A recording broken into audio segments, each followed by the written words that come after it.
Hi, Yasmin Shavir here with the Master Teacher Project. I teach 7th grade math, and I wanted to take a moment here to talk about you during my reflection about timing. One of the key shifts in the Common Core has been to focus more on fewer topics, to invest more of our time on fluency building and more of our time on developing essential concepts. One way that I've discussed that in the previous lesson, before this one that you're looking at now, is how I've changed my pacing calendar this year. One of the biggest changes made is that I chose to spend 19 days on review of fractions and decimals, positive only. And this has paid off in a really, really great way. And one thing that I wanted to mention for this particular lesson was the idea that last year I had about an hour to spend on each of these lessons. So the timing that you'll notice in each section for this lesson is attempting to restrict the time in 60 minutes.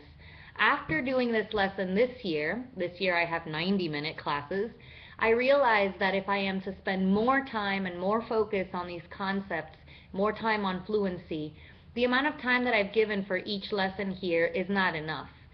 If you have 60-minute classes, this current lesson is truly a 2-day lesson. Students need to be able to be given the time to explore fraction conversion and decimal conversion. So I, for example, said that my class notes today would take 10 minutes.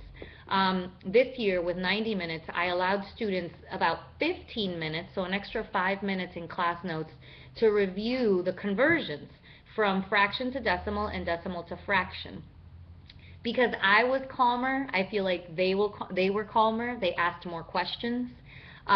Equally so on the task. Students were supposed to be given 20 minutes according to the lesson. I definitely extended that this year to about 25 to 30 and included a component where students put their answers up on the board and shared out their reasoning with the rest of the class. 20 minutes is a great amount of time to be given for students to complete the task, with 5 to 10 minutes given for them to review with their neighbors. I feel that using students to explain topics goes a long way, rather than having me go back up there and explain the topics themselves. So this lesson stayed pretty much intact this year, but there was definitely a lot more time devoted to each section, something I recommend every teacher do if you're using this lesson for your own classroom. Thank you.